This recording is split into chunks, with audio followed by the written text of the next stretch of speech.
tonight we have our speaker, JT, who is not only the popular blogger and author of What Would JT Do, but also our ReasonFest coordinator. And so I will let him welcome you.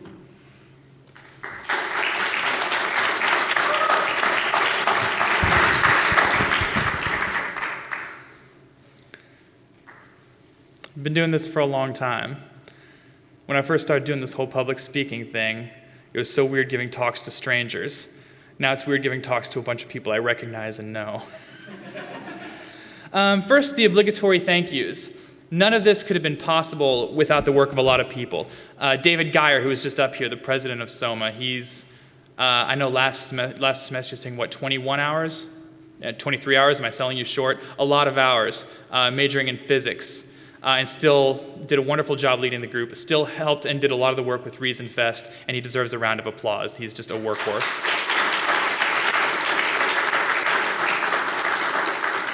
Ashley Ferris majors in biochem. She's the vice president and has also done a lot of work despite a really heavy class load, and she deserves a round of applause for all the work she's done. Because even to bring in a whole day of speakers costs more money than I think my entire life is worth. And raising all of that money and putting in the legwork to make it happen for you guys is really a labor of love. And having been in that role, I know I'm incredibly grateful to people like that. Other thank yous. The Center for Inquiry gave us money. Thanks to them. Secular Student Alliance gave us a lot of money. Thanks to them. Coca-Cola gave us money, the Student Senate here, as well as the Freedom from Religion Foundation. All of them giving us money so you guys can just trot in here for free. So Dan Barker will be here, Liz Liddell from the SSA. You can shake their hand and tell them thank you and buy them 50 beers. So as a debater and public speaker, I make my living writing a blog going through all the arguments people give for God's existence. And it's kind of gotten to be old hat. So we didn't want to do another conference where we're talking about, here's all the reasons, another reason we know God doesn't exist. Hooray. But you can't go to any church for very long without eventually hearing a very serious charge that atheists are miserable people. We're really unhappy, we're angry, and we're just not getting a lot out of life. And if you're a debater like me, you can't go long before you hear people say that religion and God is where our joy comes from. So we wanted to do a conference about joy and all the ways we can be happy and find meaning in this one life we have to live. And this is self-evident for those of you who have ever come out of the closet to someone you know, maybe a coworker. When they find out you're an atheist, you're not met with, oh, that's cool. You're met with, oh. You kind of get some sympathy because they assume that we must be miserable or there must be something unhappy about our existence because we don't believe in Jesus. Why do they think that? Well, I found that when I go to church and I ask religious people, why do you think joy comes from God? A lot of times what I get is, look at all of the art that religion has inspired. All these paintings, all these symphonies about God that wouldn't exist without the concept of God. Surely this is where people get meaning from art and they owe it to religion. And I don't think that's the case. For those of you who know me, you know I was an opera singer for a while and a music major. And if you learn about the history of music, you learn some very uncomfortable ways that religion has influenced it. How many of you have ever heard of the term Gregorian chant? I don't know if we have just like a lot of D&D players in here. So everyone's heard of Gregorian chant. How many of you know why it's called Gregorian chant? Ah, good, I can educate you. Okay, my degree is not useless. It's called Gregorian chant because back in the day, several centuries ago, there was Pope Gregory, who was a lame duck pope, but he was supposedly God's vicar on earth. So they had to find some way to make him special. And so they found it. They concocted this story that said Pope Gregory wrote all the music. All the music. And at the time, chant music was what was popular. That's why it's called Gregorian chant. The story was that God sent down a little bird that whispered all the songs to him, and he wrote them. You can imagine how the composers felt about this. And if you wrote new music, since we already had all the music we needed, the penalty was not a hug. You know what they did to people like Giordano Bruno? They would kill you if you wrote other music. In fact, if there's any musicians in here, how many of you know what a tritone is? Good, I can educate more people. Okay, you know how nowadays, when you get to the end of a song, and it's like obviously the end, you're like, oh, that's home, this song is now over, and you just know? The reason you know is because of this dissonant harmony called a tritone. If you just play it by itself, it sounds awful. But if you play it and then resolve it, it tells your brain like, oh, this is home base, and you're aware that the song is over. That chord is the basis for all of tonal music, which is the music we have nowadays. The Catholic Church labeled that chord musica, diabolus in musica, like the devil in music. And if you wrote music using that chord, they would kill you. And this went on for centuries. Like you talk about how much the church delayed the advancement of science. The church delayed the advancement of music. To an artist like me, that's unacceptable. But even if music was written when the Catholic Church was in charge and you had to write music about God, this is not inspiring music. This is constraining artistry. This is telling people what they have to write about, and the ways they must write, and the way they must paint, and the subjects they must paint about. Nothing could be more offensive to artistic expression than that. You don't get to say that music was written and paintings were painted at the time the Catholic Church was in charge, and then say that the Catholic Church was responsible for inspiring them. It's not inspiration, it's constraint. So I don't think that the church gets to claim that meaning for us. I think human beings make music, and we write based on what inspires us. Some people write about religion because that's what inspires them. Some people write about sex because that's what inspires them.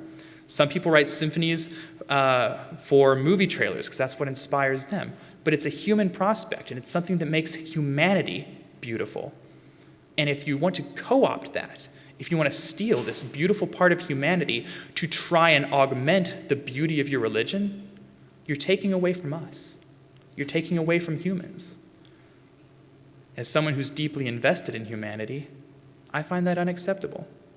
And so I want to take that back from religion. I want to say that we're the artists. We're the ones who express ourselves through beauty. How many of you read Hemant Mehta's blog, The Friendly Atheist? Did you see the post where the authors of the Christian book, the Reason book, responded to questions from commenters on The Friendly Atheist? I do this for a living, so I just assume everybody else has. So these guys wrote a Christian apologetics book, and they asked readers of The Friendly Atheist for critiques and comments, and then they responded. And in their response, they said that Christianity was the catalyst for science. Now, bear in mind, the Bible has talking snakes and says the earth came before the stars. But far from being the catalyst for science, we all know who Ken Ham is, we all know the Creation Museum is, I don't think it does people particularly good to think they have an answer. God did it. I think it does us good to search and explore and to be curious, and we need no appeal to God for that. I always tell the story, I grew up in a town that wasn't called Bumblefuck, Arkansas, but it might as well have been. But one of the beauties about it is that there was no light pollution. You could see every star in the sky. And I've always been an astronomy nut. And I spent so many nights in the summer laying out in my backyard just looking up at the stars, and this was when I was a Christian. And they were beautiful to me because I was looking at God's handiwork. And in a way, I was communing with God. Now, sure, scientists were figuring out what makes the stars burn and where they came from, but all they were trying to do is explain God's handiwork. And that's all I really needed to know. And then, like so many Christians, I went to college and things changed. And I audited a few astronomy courses. And I really enjoyed it.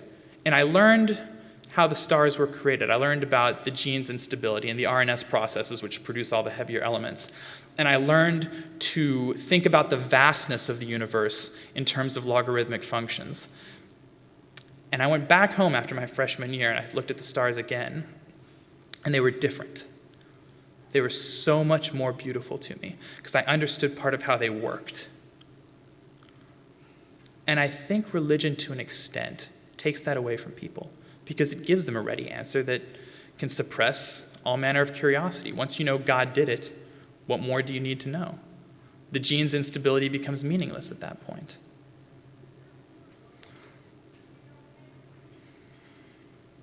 I always get really choked up talking about that. And then my brother makes fun of me and calls me things online that I can't repeat in public.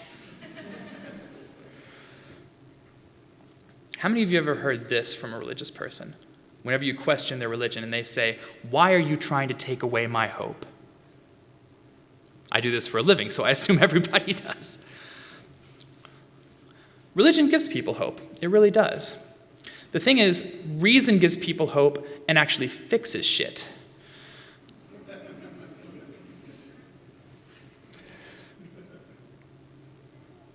There was a time when we thought demons in the blood produced every form of sickness. And we prayed, and we prayed, and we prayed for our loved ones, and even for ourselves. And if those prayers had worked, we never would have come up with medicine. There was a time when we feared hurricanes blindsiding us and killing our loved ones, and we prayed and prayed and prayed, but the hurricanes still came. And then we developed satellite weather radar. And we figured out when the hurricanes were coming, and we actually saved lives. I once got asked by a teacher at a Christian high school to do a YouTube video for his students explaining how an atheist views science. And what I said was, "It seems to me that every scientific innovation is a testament to the uselessness of prayer." They didn't email me back. But that's really how I see it. If you want real hope, if you want to make things truly better, reason is the way to do it. The universe isn't perfect. Every time someone says, why should I believe in God? We should believe in God because creation speaks to God's perfection, to his existence. If you've ever mourned the wake of a tornado, you don't get to use that argument. The universe is imperfect. But if we think, and if we care, and if we work hard enough, we can bend it to serve us. And that's the very genesis of science. That's real hope. And it's the kind of hope that religion denies people. And where there's hope, there's joy. There's better living. There's a reason that our generation is a veritable utopia compared to every generation before us. And it has everything to do with abandoning the pretenses of religion and siding with reason. And speaking of true hope, for you ex-Catholics in here will love this, sections 2090 and 2091 of the Catholic Catechism define hope as confident expectation of divine blessing, and it suggests that despair is one of the sins against hope, which violates the first commandment. If your religion has good reasons for hope, you shouldn't have a need to make lack of hope a sin.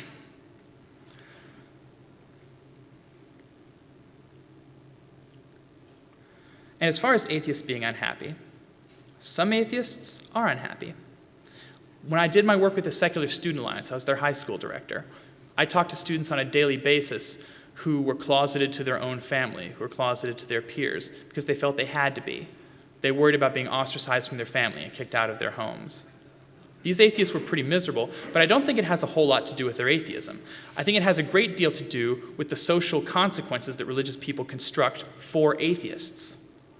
So far from religion being the source of joy for those atheists, I almost said children, but young adults, it's actually inhibiting their happiness. And it inhibits happiness for other people. How many of you know Matt Dillahunty?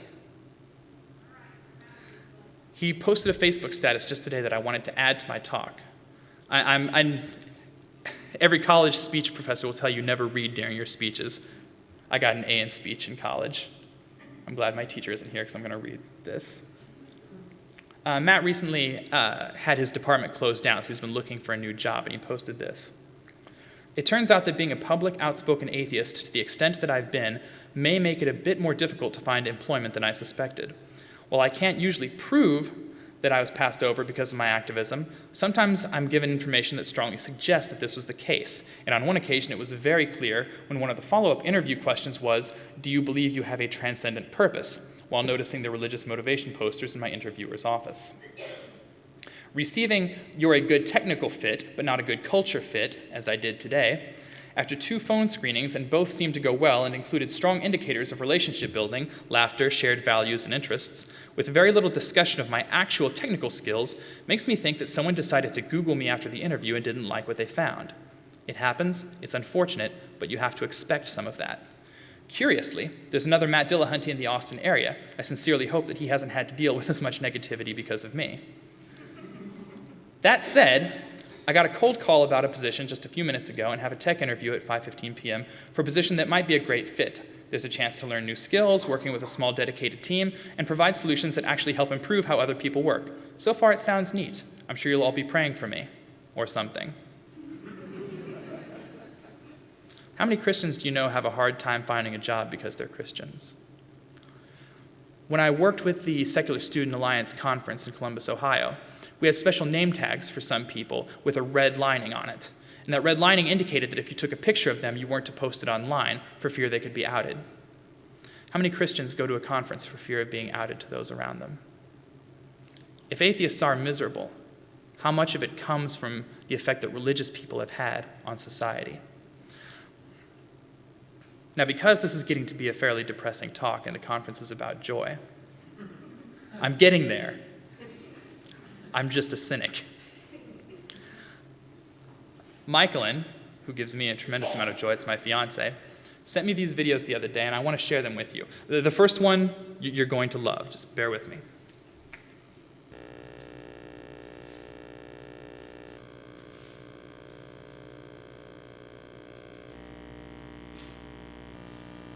I'm going to show you a commercial in the middle of a talk. This is a sure way to give a shitty talk.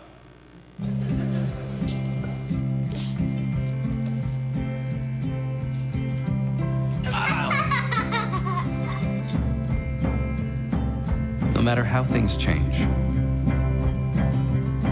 what makes us wholesome never will.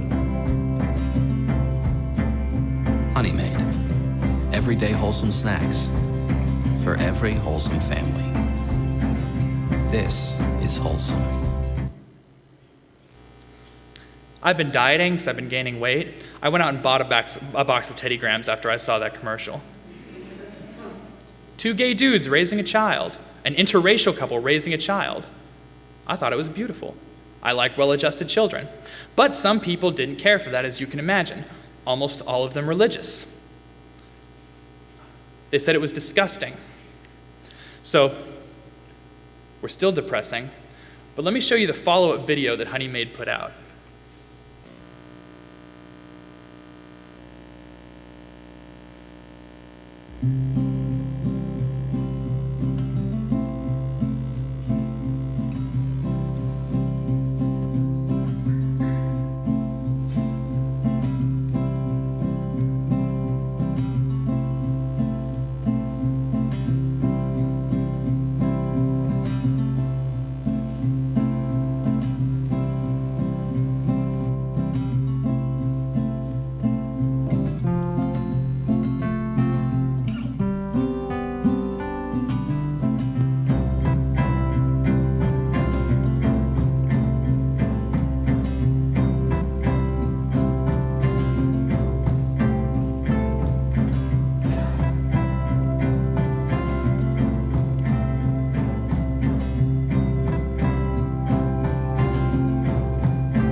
Now, I can't remember the last time I was more enthused about a product.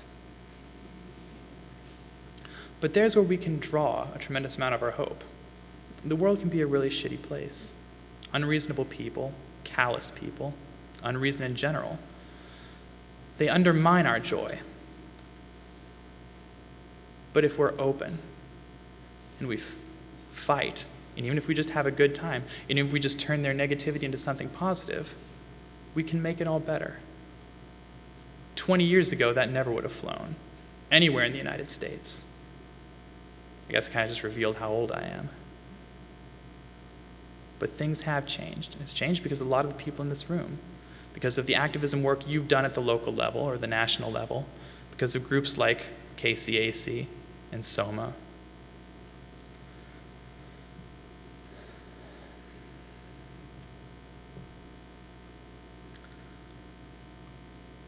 Interacting with religious people on a daily basis, it becomes apparent that a lot of them are just waiting around to get into heaven. Heaven is the goal, and if you go to any church, they'll be sure to tell you that heaven is the goal. And remember when I said I'm a cynic? It's the cynic in me that feels pity for them, because the outlets to heaven and the outlets to hell, for most of us, especially in the first world, are right in front of us. There are real heavens to be had, and there are real hells to be had, and they're all based on what we do. Most of us are in a position where if we live rightly and we really apply our critical thinking to the way we live, we have the means to find heaven before we die, right here in this life. I've always said that our morality is based on how other people around us feel, their dispositions. When we watch scary movies with lots of blood and gore, I know I at least recoil. And there's a reason smiles are contagious. How happy we are depends on how happy the people around us are. And it gives us joy to make other people happy and to alleviate their suffering in the terms of gay people who want rights, or atheists who don't want to be afraid, or children who might get a chance to learn more science. This is our hope. This is our joy. Fighting sounds like a bad way to put it because it makes us so happy. But it's really what we do. Thank you guys for coming out tonight to see me.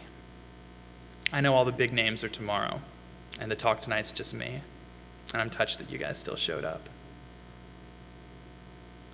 When I was first doing Skepticon, our focus was on the talks. We wanted to bring in all the famous people in the world, and we wanted to just cram in more talks. How long should the breaks be between the talks? 5 minutes, because then we can squeeze in more talks. But people have to pee. Who cares? There's more talks.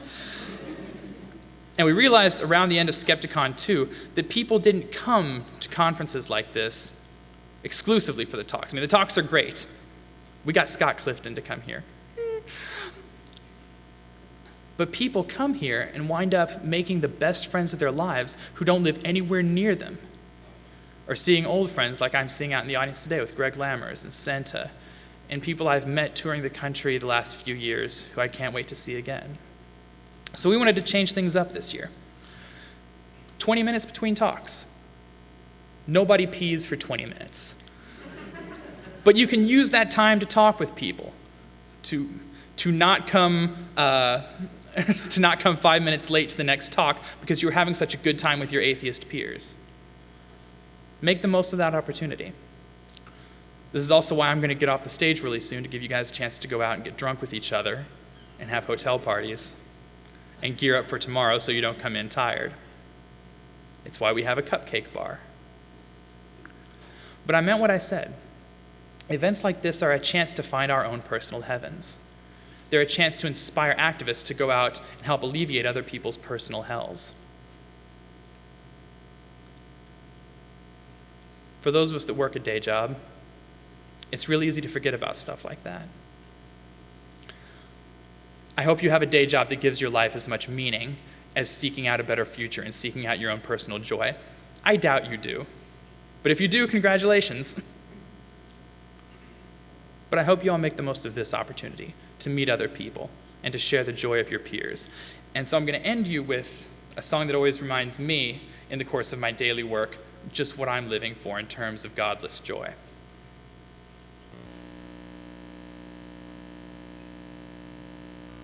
And if you guys cheer when you see this, I'll know that we're on the same page. Yep. Right there. There's things that I don't want to come across. People like Bo Burnham are why I don't pursue a career in music anymore. I will never be that good. People don't realize that it's an act up here. I don't want you to ever think that I think I'm better than people or that I think I know better than people. Anyway, sorry. Okay. This is a song from the perspective of God.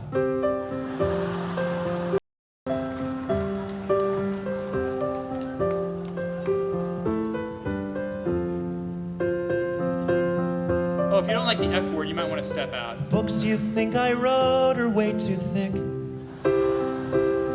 Who needs 1,000 metaphors to figure out you shouldn't be a dick? And I don't watch you when you sleep. Surprisingly, I don't use my omnipotence to be a fucking creep. You're not going to heaven. Why the fuck would you think I'd ever kick it with you? None of you are going to heaven. There's a trillion aliens cooler than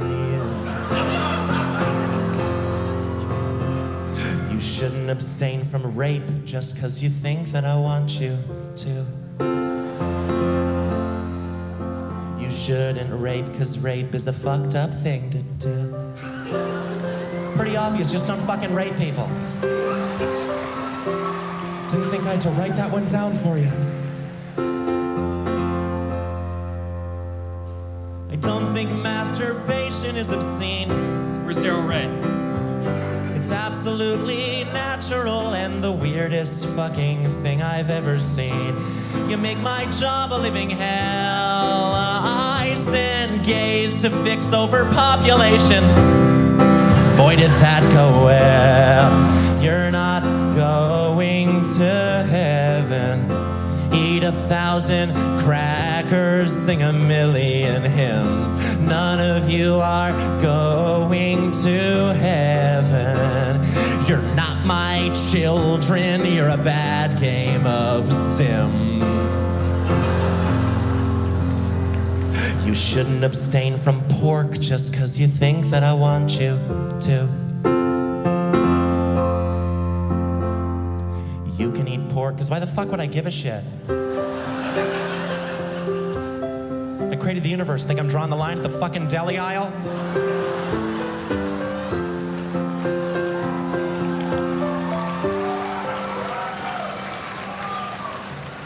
You argue and you bicker and you fight. Atheists and Catholics, Jews and Hindus argue day and night over what they think is true. But no one entertains the thought that maybe God does not believe in you. You pray so badly for heaven, knowing any day might be the day that you die. But maybe life on earth could be heaven. Doesn't just the thought of it make it worth a try? My love's the type of thing that you have to earn, and when you earn it, you won't need it. Oh, my love's the type of thing that you have to earn, and when you earn it, you won't need it. I'm not gonna give you love just 'cause I know that you want me to.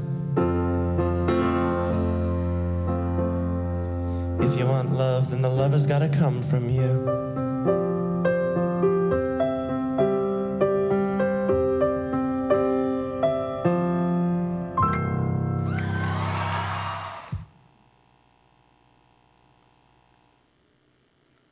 So this idea that atheists are miserable people, that we're unhappy without Jesus, we can never find joy in life. How do we refute that? The irony is that we never have to say a single word.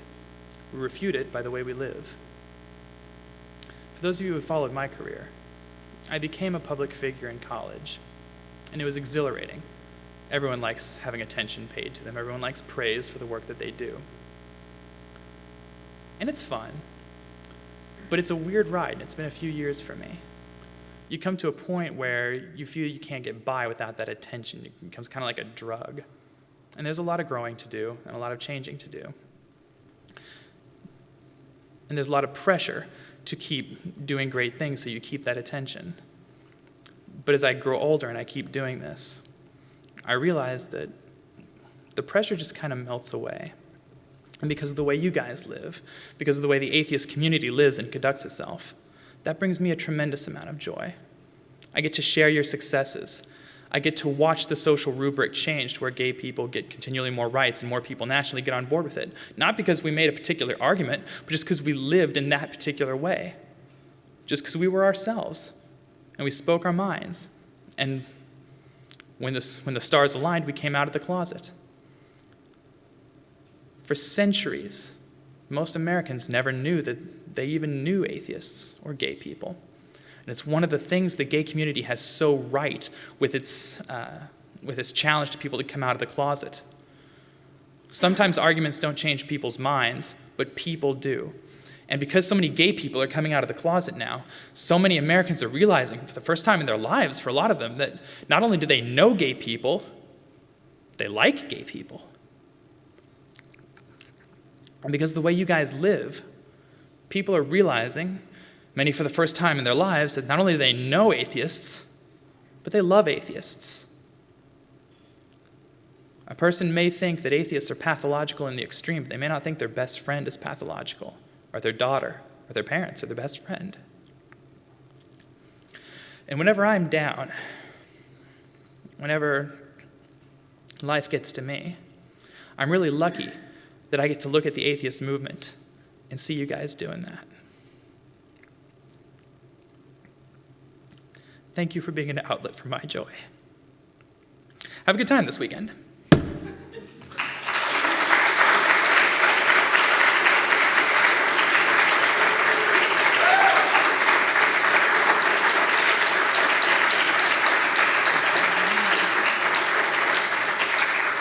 So tomorrow we're starting at 10 a.m. We have Liz Liddell from the Secular Student Alliance, Sarah Moorhead from Recovering from Religion, Dr. Darrell Ray, which I should mention, many of you know that I'm a recovering anorexic and I'm very invested in mental health. The Secular Therapy Project, which is Dr. Darrell Ray's baby, recently acquired its 3,000th patient. That's bringing a lot of joy to the world. What? 3,116 as of an hour ago. Thank you, Dr. Del Rey, for stealing my thunder, you dick.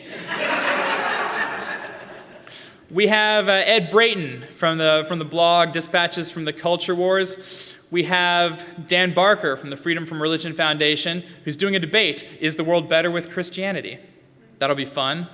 And how many of you have seen the YouTube channel Theoretical Bullshit?